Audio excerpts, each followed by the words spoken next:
When Canada debated the Saab Gripen versus the F-35, most people assumed it was a routine procurement story. It wasn't. Because behind closed doors in Washington, something unusual happened. There were no public threats, no angry press briefings, no dramatic warnings. Just silence. And in Pentagon politics, silence usually means concern.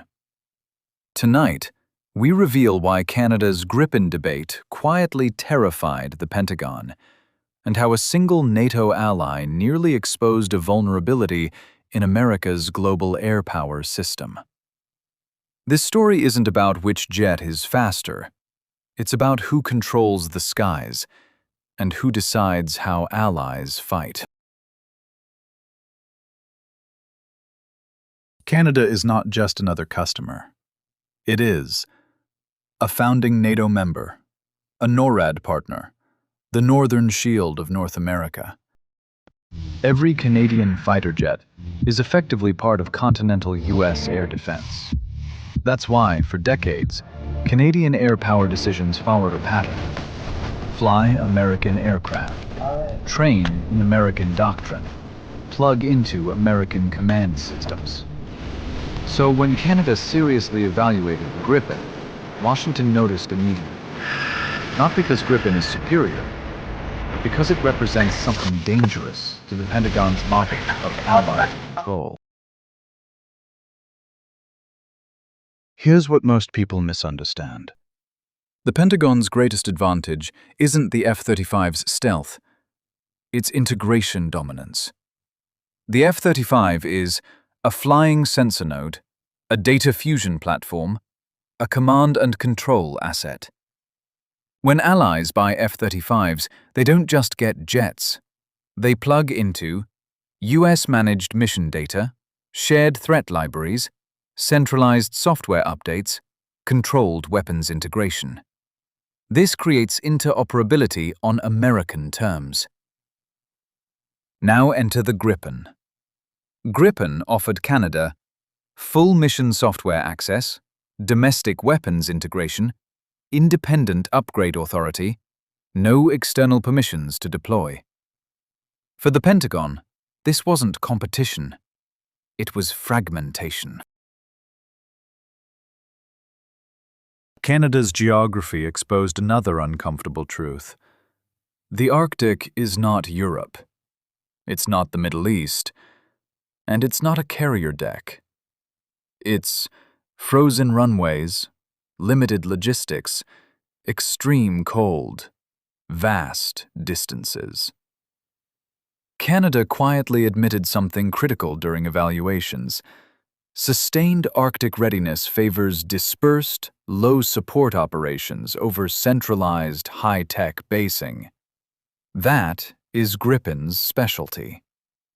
Gripen was built to launch from highways, operate with minimal ground crew, turn around quickly in austere conditions. If Canada proved Gripen could secure the Arctic effectively, then the Pentagon's assumption that stealth equals dominance would crack. This is where the fear set in. If Canada, a top-tier U.S. ally, could meet NORAD requirements, maintain NATO interoperability, retain full sovereignty without the F-35, then other allies would ask, why not us? Why are we dependent?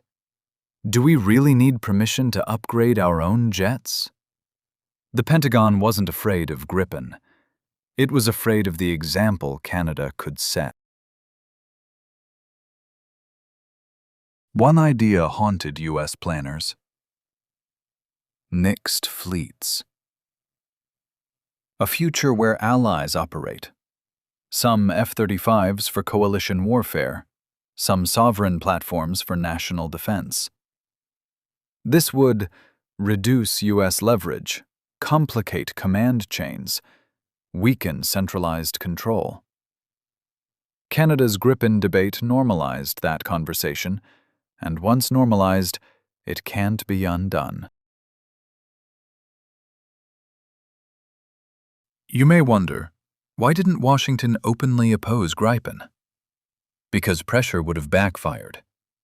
Public opposition would validate sovereignty concerns, push Canada closer to independence, expose control dynamics.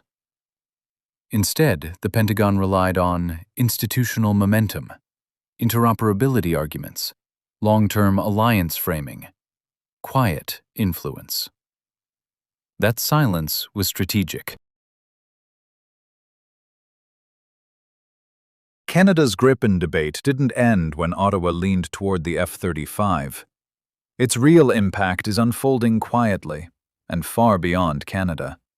For the first time, a top-tier U.S. ally openly examined whether full air power sovereignty could coexist with NATO interoperability.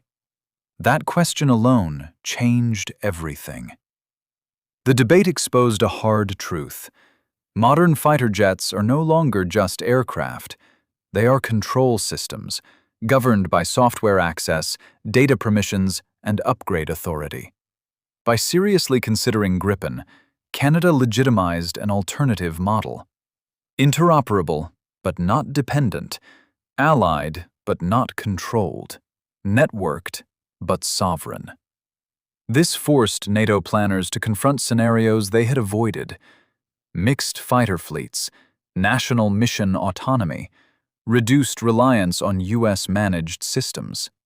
Even without choosing Gripen, Canada proved that dependence is a choice, not a requirement. That precedent matters.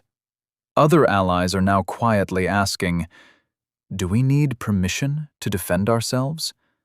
Who controls our upgrades in a crisis? What happens if access is delayed or denied? The Pentagon didn't lose a contract. It lost the assumption that there is no alternative.